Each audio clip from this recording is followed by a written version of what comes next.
अभी ले बेचुआ या भूचलिया ना आइले बड़ी देर भई। अरे चिड़ई जाल में बाझल कि दाना चुन के उड़ गई। अच्छा सुहावन के बजावल तो लोग झुराइए नु जाला धाका धो।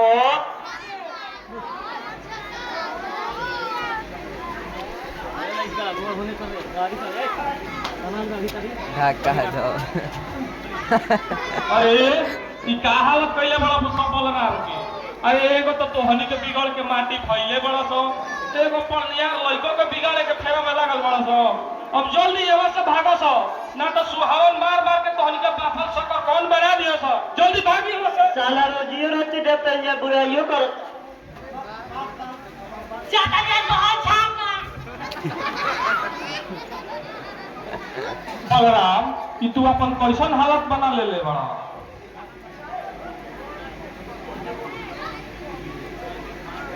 सुहावन काका हमारे के हमर माई बाबू हमारे के घर से भगा देले बड़ा।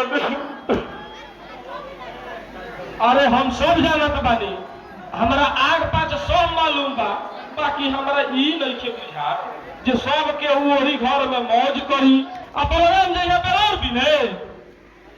सुहावन काका अरे तू ही न हमर गोतिया बड़ा। अरे अब जब तू बाबा नु हम मुहे करब। अरे अब कहे करे के का बा, तू झट से जा ओ लड़की के अपना घर के बहू बना के ले आव।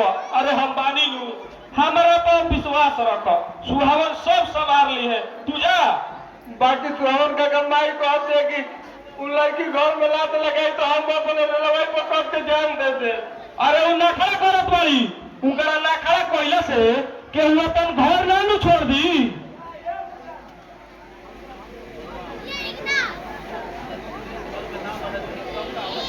अब तू जा यहाँ से। सुहावन काका अगर उ लड़की के घर में ना रहती लोग तब का हुई।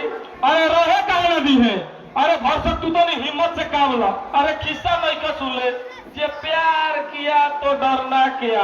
अब तू जा और लड़की के झट से लेके आओ, ना तो अनेर ये प्यार मोहब्बत के चक्कर में अझुरा जाइब। आ गिरधारी के कहा पे बा जे तोहरा के रहे ना दी है। अरे हम बानी नु, सुहावन बिगड़ल काम बनावे ले बाबू, आ बदल काम बिगाड़ देले धाका धाक। जा तू जल्दी जा यहाँ से। ठीक बात सुहावन काका हम जा बने।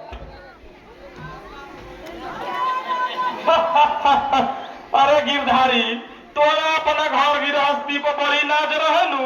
अरे तोरा हम घर गृहस्थी के तीन का ना उजाड़ देनी तो हमारा ना सुहावन पंडित ना। तू तो जानते बड़ा जे सुहावन घर बसइबो करेले और उजड़बो करेले धाका धक। कब से देखा का करता तू देखा देखा दीजिए का करता। अरे तोनी के फिर आ गइलो सो। मान गइनी है सुहावन छक्का। अरे ते मनले तक का मनले, सुहावन के पूरा बलवा तारा जानेला जे सुहावन बसइबो करेले और उजड़बो करेले धाका धक। आई हो सुहावन काका अरे गिरधारी तोहार आपन गोटिया होवन, आपन खून होवन। भला बताओ हैया पर खून पर होइसे गरमाइल जाला जैसे कि साला 10-20 गो मर्डर हो गइल बा। हमारा बुझाता ए सुहावन काका तू काका ना हो, तारा लोग के बुझाता का हो। हमारा बुझाता कि काका ना छक्का हो।